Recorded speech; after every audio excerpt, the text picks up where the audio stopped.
एक समय की बात है। हिमालय की तराई में एक राज्य था जिसका नाम कुप्तावती था। महाकपिन उस राज्य का राजा था। राजा की एक पत्नी थी, उसका नाम अनुजा था, जो देखने में बहुत ही सुंदर थी और समझदार भी। वह राजा के हर पुण्य के काम में हाथ बटाती। लेकिन राजा खुश नहीं था। उसे लगता था कि एक राजा रहते हुए उसे कुछ ऐसे फैसले लेने पड़ते हैं जो उससे पाप करवाते हैं। वह हमेशा सुख की खोज में लगा रहता ताकि उसके पाप कम हो सके। उसने कई तरह के अनुष्ठान करवाए, लोगों को दान भी दिया, लेकिन उसका मन हमेशा व्यथित ही रहा। एक दिन उस राज्य में श्रावस्ती से एक व्यापारी मंडल व्यापार करने के लिए आता है। यह व्यापारी मंडल बुद्ध का उपासक था। वह बुद्ध की कही हुई बातों को अपने जीवन में उतारता था। वह बुद्ध की कही हुई बातों को भी वहां के लोगों को बताया करते थे। लेकिन जब राजा को इस बारे में पता चला कि व्यापारी भी किसी बड़े ज्ञानी की तरह लोगों को ज्ञान दे रहे हैं, तब राजा ने उस व्यापारी मंडल को दरबार में बुला लिया और उनसे और देश धर्म के बारे में जानना शुरू किया। आप किसके अनुयायी हैं? तब वह व्यापारी कहते हैं कि राजन, श्रावस्ती में सम्यक बुद्ध प्रकट हुए हैं। उनके ज्ञान के चारों दिशाएं प्रकाशित हुई है। जो भी उनके पास जाता है उसे अपने सभी प्रश्नों के उत्तर मिल जाते हैं।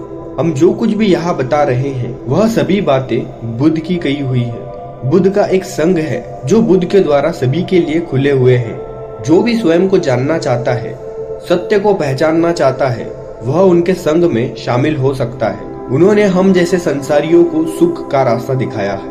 उन्होंने हमें वह दृष्टि प्रदान की है जिससे हम अपनी सुख को पहचान सकते हैं। यह सुन वह राजा कहता है कि क्या बुद्ध सुख दे सकते हैं? वह व्यापारी कहता है कि बुद्ध कहते हैं कि मनुष्य का सुख उसके साथ ही है, लेकिन वह उस सुख को नहीं देखकर अपना दुख उत्पन्न करता है। राजा कहता है कि मैं बुद्ध से मिलना चाहता हूँ। उनके बारे में सुन मेरे भीतर उनसे मिलने की उत्सुकता जाग गई है। उसके बाद राजा उन व्यापारी मंडल को धन्यवाद देकर उन्हें कुछ सोने के सिक्के इनाम में भी देता है। राजा तुरंत ही अपने कुछ साथी के साथ बुद्ध से मिलने के लिए निकल जाता है। रास्ते भर वह बुद्ध के तरह तरह के चित्र अपने मन में बनाता रहता है। बुद्ध से मिलने की उत्सुकता राजा की बढ़ती जा रही थी। वह जल्द से जल्द बुद्ध के पास पहुंचना चाहता था। राजा ने पूरे रास्ते में कुछ ही जगह विश्राम किया था। उधर बुद्ध भिक्षा मांगने के लिए निकल जाते हैं। भिक्षाटन करने के बाद बुद्ध चेनाब नदी के तट पर ध्यान करने के लिए नीचे बैठ जाते हैं। ध्यान में बैठे बुद्ध के शरीर से दिव्य रोशनी निकल रही थी। तभी वहीं से राजा कपिन गुजर रहा था। तभी उसकी नजर बुद्ध पर गई। उसने आज तक ऐसी आभा कभी नहीं देखी थी। वह उन्हें देख वहीं रुक गया और बुद्ध के पास जाने लगा। राजा वहां जाकर बुद्ध को प्रणाम कर उनसे कहता है कि मैंने आज तक आप सा व्यक्ति नहीं देखा। आपको देखकर लग रहा है जैसे आसपास सुख की वर्षा हो रही है, जैसे न कोई चिंता हो, न कोई दुख हो, बस आनंद ही आनंद हो। आपका स्वरूप बिल्कुल वैसा लग रहा है जैसा उन व्यापारियों ने बताया था। कहीं आप बुद्ध तो नहीं? यह सुन बुद्ध मुस्कुराने लगते हैं और राजा से कहते हैं कि हाँ, लोग मुझे ही बुद्ध कहते हैं। तब राजा बुद्ध से कहता है कि महात्मा, मैं बहुत दूर से आपसे मिलने के लिए आया हूँ। मैं आपसे कुछ पूछना चाहता हूँ। बुद्ध कहते हैं पूछो। तब वह राजा कहता है कि आप कहते हैं कि व्यक्ति का सुख उसके पास होता है, लेकिन वह दुख के पीछे भागता है। मैं ये समझ नहीं पाया कि आखिर कोई क्यों दुख के पीछे भागेगा सुख होते हुए। तब बुद्ध उस राजा से कहते हैं कि व्यक्ति भागता तो सुख के पीछे है, लेकिन जिस प्रकार एक छोटे बच्चे को जलती हुई लौ अच्छी लगती है, वह उसे पकड़ना चाहता है और पकड़ने के बाद अपना हाथ जला बैठता है। उसी प्रकार जो जागा हुआ नहीं है उसे दुख सुख नजर आता है और वह तब तक उसके पीछे भागता है जब तक वह अपना हाथ न जला बैठे। तब वह राजा कहता है कि बुद्ध, मैं कोई छोटा बच्चा नहीं हूँ। मैं सुख और दुख को देखकर पहचान सकता हूँ। तब बुद्ध कहते हैं कि समर्थवान व्यक्ति चाहता है कि वह एक शक्तिशाली राजा बने और उस चाहत को पूरा करने के लिए वह दिन और रात दुख में ही निकाल देता है। वह हर समय केवल यही सोचता है कि कैसे वह राजा के पद तक पहुंच सके।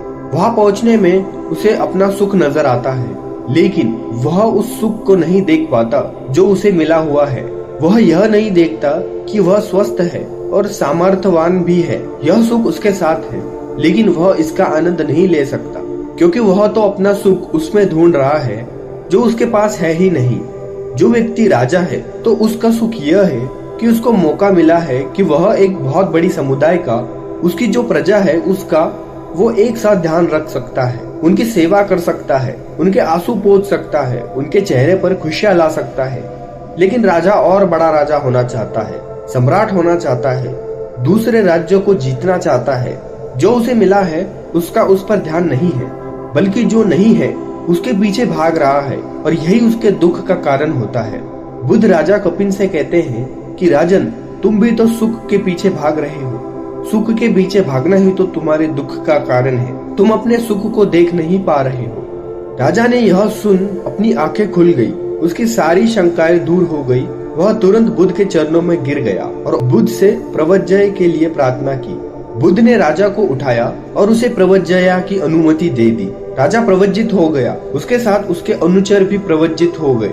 उधर महल में जब यह बात अनोजा को पता चली कि राजा कपिन अपने अनुचर के साथ श्रावस्ती के लिए प्रस्थान कर चुके हैं, वह भी तुरंत अपनी दासियों के साथ निकल जाती है।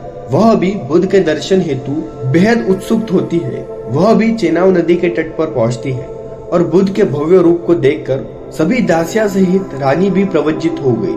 राजा को ध्यान साधना में आनंद आने लगा था। राजा ने गहन साधना की। जब वह अनंत को प्राप्त होने लगा तब वह अक्सर यह शब्द कह देता कि मेरे सुख, ओ सुख, अरे सुख। जब भी कोई उसे यह कहते सुनता तब सभी यही कहते कि महाकपिन अपने पुराने काम भोगों के सुखों को याद कर ऐसा बोलते हैं। कुछ भिक्षुओं ने यह बात जाकर बुद्ध को बताई। तब बुद्ध ने महाकपिन को बुलाया और उससे पूछा कि क्या तुम वास्तव में अपने पूर्व के राज सुखों को याद कर ऐसा बोलते हो?